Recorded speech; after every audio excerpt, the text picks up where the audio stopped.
Bonjour à toutes et à tous et bienvenue à ce point hebdomadaire du lundi 14 février 2022 et aujourd'hui nous allons nous intéresser à l'inflation étant donné que c'était la donnée la plus attendue la semaine dernière étant donné qu'elle est ressortie supérieure aux attentes et que l'inflation ne peut plus être considérée comme un phénomène transitoire comme c'était annoncé par Jérôme Powell l'année dernière. Alors quelles sont les conséquences d'une inflation record pour les marchés? Nous allons essayer de répondre à cette question. Nous allons essayer de décomposer l'inflation, de voir ce qui contribue le plus. Nous allons parler de la nouvelle méthode de calcul du Bureau des statistiques américain concernant l'inflation et nous allons voir qu'effectivement, si ce calcul était appliqué dès aujourd'hui, l'inflation serait nettement supérieure. Et cette inflation, bien entendu, augmente les attentes de hausse de taux. On attend donc au minimum 6 hausses de taux en 2022. On va en parler, on va voir quelles sont les attentes selon quel pourcentage de chance. Et nous allons par la suite passer, nous allons faire le bilan de la saison des résultats. Nous allons voir quels sont les résultats qui seront attendus cette semaine. Avant de rentrer dans le vif du sujet, nous allons commencer par le traditionnel rappel légal.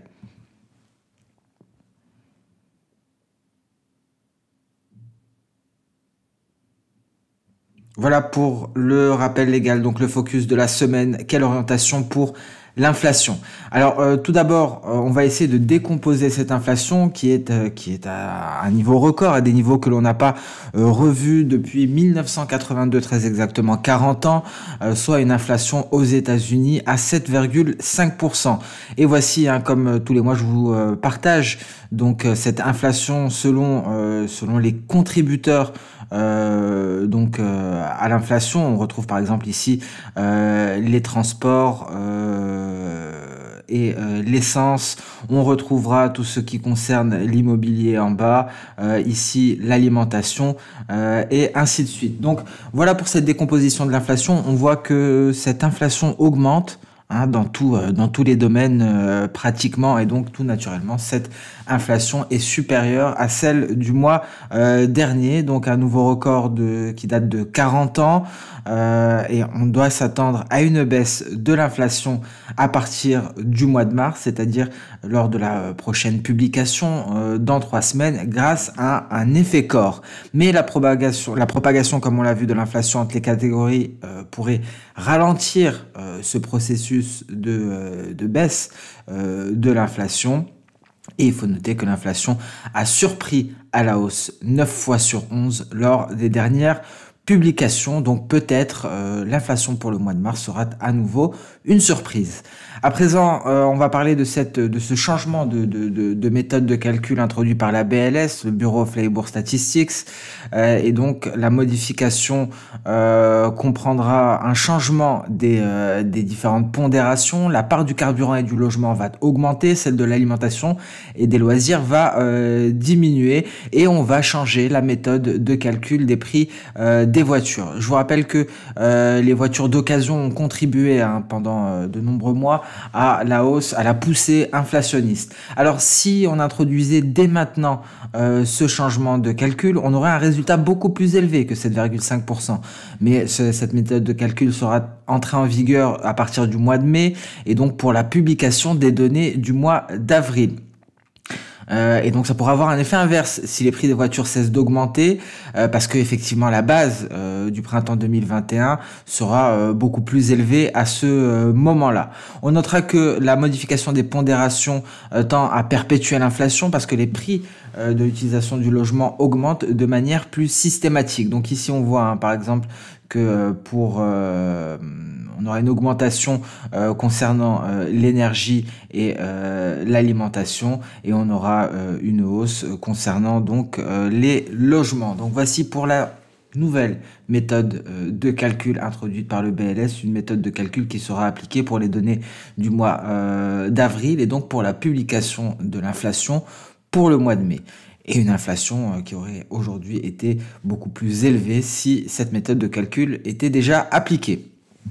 Concernant la hausse des taux, donc on va prendre connaissance très bientôt donc des minutes du FOMC et effectivement la publication de l'inflation a augmenté les attentes d'une hausse des taux. On évalue pleinement une hausse des taux de 50 points de base pour le mois de mars et presque pleinement 6 hausses de taux cette année. Alors comment on fait pour lire ce tableau? Lorsque c'est à 100%, c'est en vert. Non, pardon. Lorsque c'est au-dessus de 50%, c'est en vert, et entre 40 et 49%, c'est en gras, ici, comme le 42%, le 44% ou le 41%. Alors ce que l'on peut constater, c'est qu'effectivement, la hausse de 50 points de base pour le mois de mars est attendue à 100%, et concernant toute l'année, hein, ici, on le voit, à 99%, on s'attend à 6 hausses de taux.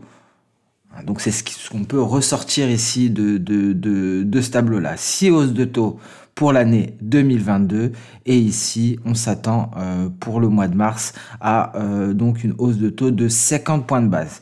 Donc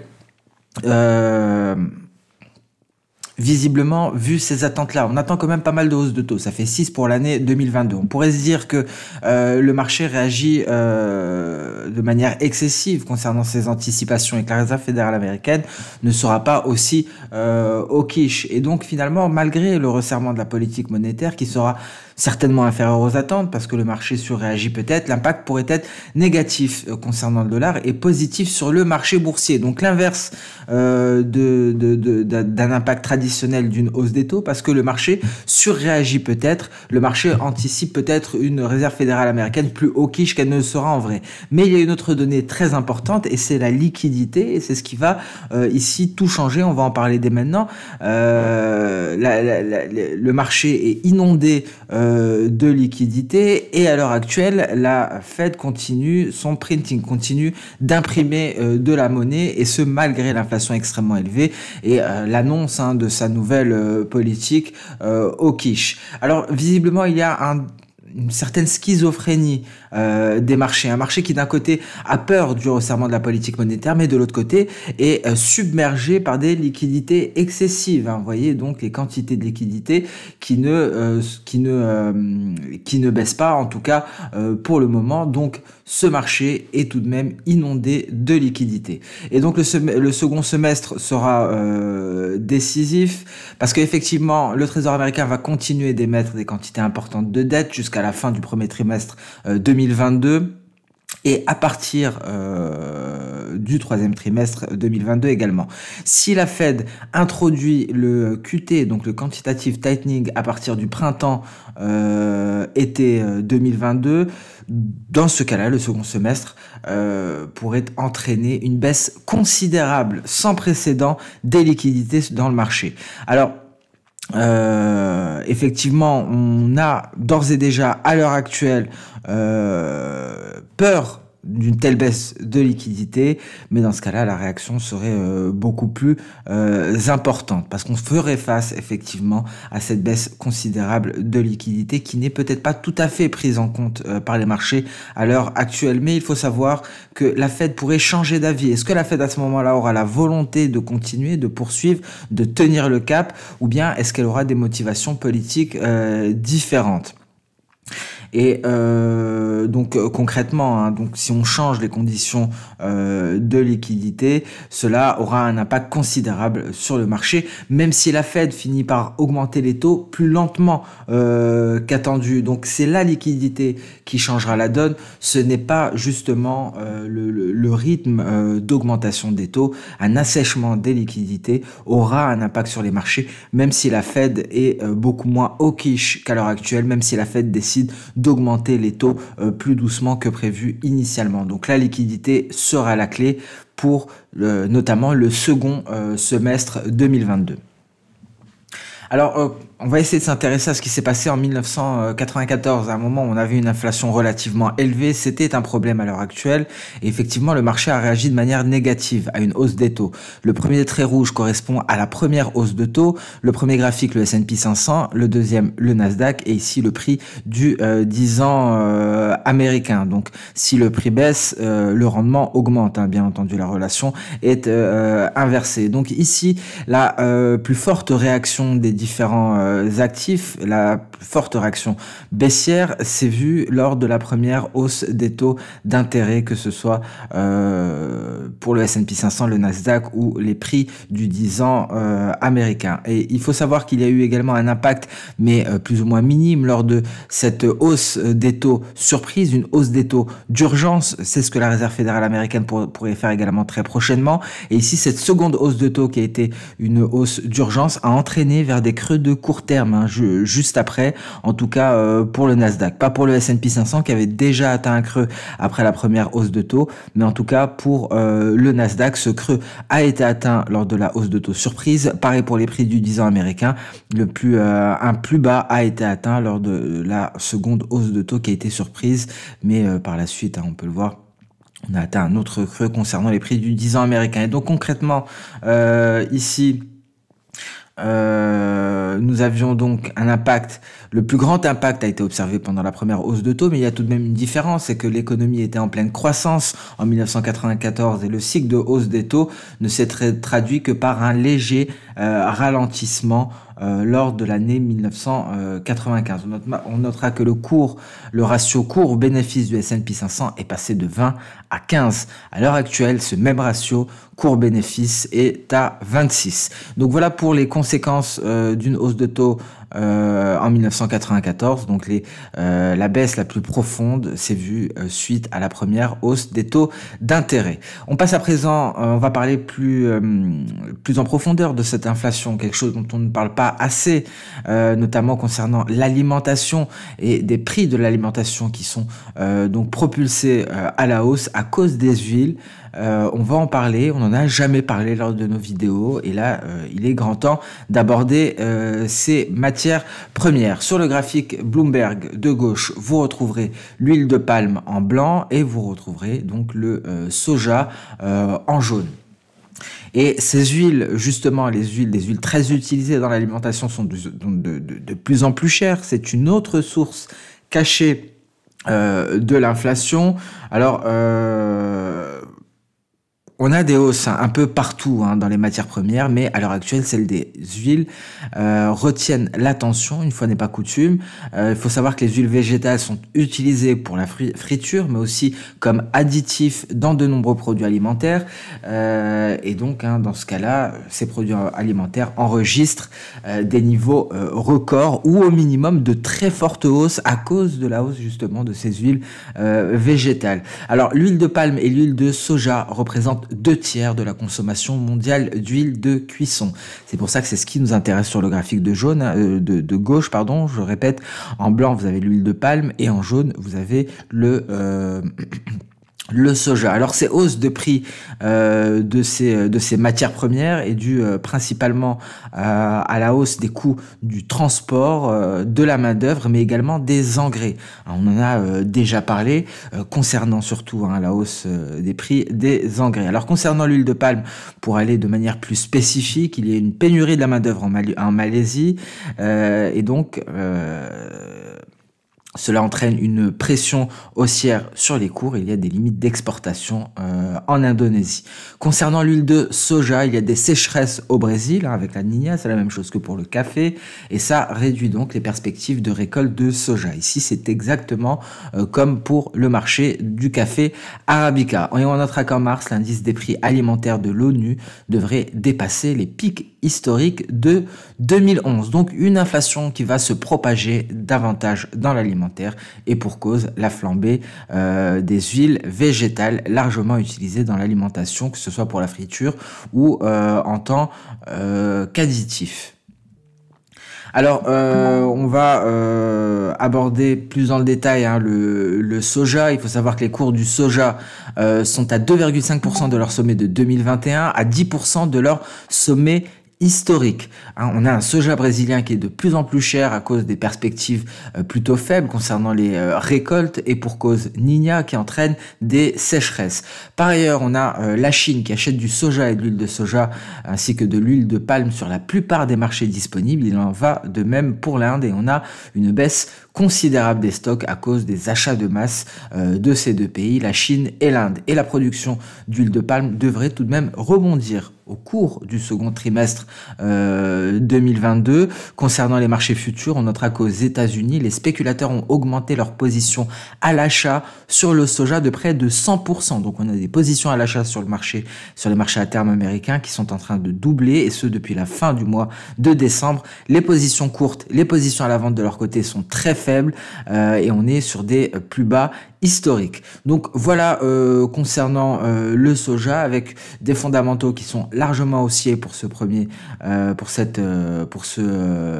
début d'année, ce premier semestre 2022, et les conditions notamment concernant la production devraient s'améliorer au second semestre. Mais attention, car on a également des stocks en baisse avec des achats massifs en provenance de Chine et d'Inde. On passe à présent, on fait un rapide point sur la saison des résultats du quatrième trimestre 2021. Comme d'habitude, on a battu les attentes des analystes. Pour résumer, on va se baser sur deux indices phares américains, le S&P 500 et le Nasdaq. Pour le S&P 500, on a une croissance du CA, du chiffre d'affaires, de 16,37% par an. Concernant la croissance des bénéfices, elle est de 26,97 par an.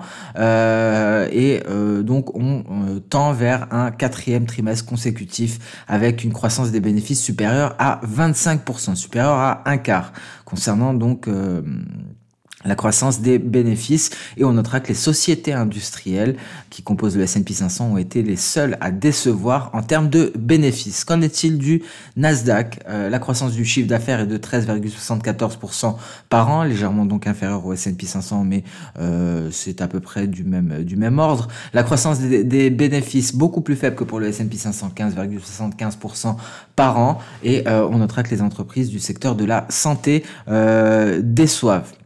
Alors, comme d'habitude, les résultats ont été meilleurs que prévu, et on voit que les attentes ici, comme on peut le voir concernant le forward EPS du S&P 500, les attentes en matière de bénéfices continuent d'augmenter considérablement. Donc, on bat le consensus et on a des attentes qui sont en constante augmentation. Alors, on va faire le point sur la gig économique qui est en pleine tourmente. On va parler de Delivery Hero, Uber Technologies et Lyft. Ce sont donc trois entreprises qui ont publié récemment leurs résultats. Concernant Delivery Hero, les résultats de 2021 dépassent les attentes et l'entreprise prévoit une perte en 2022. Malgré le fait qu'elle ait bénéficié de la pandémie, Delivery Hero ne parvient toujours pas à faire des bénéfices, et donc le cours de l'action chute de plus de 30% suite à la publication des résultats de ces résultats. Uber Technologies, des résultats du quatrième trimestre 2021 supérieurs aux attentes, mais une société qui reste tout de même dans le rouge. Le segment de la livraison affiche des ventes plus élevées encore une fois que le segment de la mobilité. C'est le quatrième trimestre consécutif que Uber tire principalement ses revenus des livraisons et non plus de la mobilité. La société s'attend à ce que les performances du segment de la mobilité s'améliorent à mesure que la pandémie s'estompe, et donc que la mobilité, d'une manière générale, revienne à la normale. La mobilité, on en parle très souvent lorsqu'on parle de pétrole. Apple fournit un indicateur de mobilité selon les prix, un indicateur que l'on avait suivi de très près. Alors, toujours concernant Uber, une baisse de 6% du cours de l'action après la publication de ses résultats. Alors, Lyft qui est le seul à avoir réussi à progresser de 7% après la publication de ses résultats, avec un chiffre d'affaires légèrement supérieur aux attentes et une perte inférieure aux prévisions du marché. Il faut savoir que Lyft connaît une pénurie de chauffeurs et que le variant Omicron a eu un impact commercial négatif au T1 2022, et donc elle a réussi donc à limiter la casse avec une perte inférieure aux prévisions du marché. Malgré les difficultés qu'elle rencontre, elle parvient à progresser de 7% après la publication de ses résultats. Alors, à quoi s'attendre cette semaine? Le calendrier économique, la saison des résultats touche à sa fin, mais il y a encore des rendez-vous importants, notamment aux États-Unis. Il y a plusieurs valeurs intéressantes, plusieurs secteurs. Concernant les semi-conducteurs, on notera Nvidia. Nvidia, ce sera donc le 16 16 février, c'est dans 2 jours. Concernant le tourisme, TripAdvisor, Marriott et Airbnb. Airbnb, donc ça sera demain avec Marriott également. Et concernant TripAdvisor, ce sera donc le 16 février. L'aéronautique, on aura Airbus qui publiera ses résultats le 17 février. Les technologiques, Palantir Technologies. Donc concernant Palantir, ce sera également le 17 février. Et les biens de consommation, on aura Kraft qui publiera ses résultats le 16 février, donc mercredi. Donc une saison des résultats qui se poursuit. Et voilà le calendrier pour la semaine à venir. Et sur ce, nous allons mettre un terme à ce point hebdomadaire. Merci à toutes et à tous pour votre temps. Je vous souhaite un excellent début de semaine et on se donne rendez-vous dès demain matin pour notre prochain point journalier. Au revoir.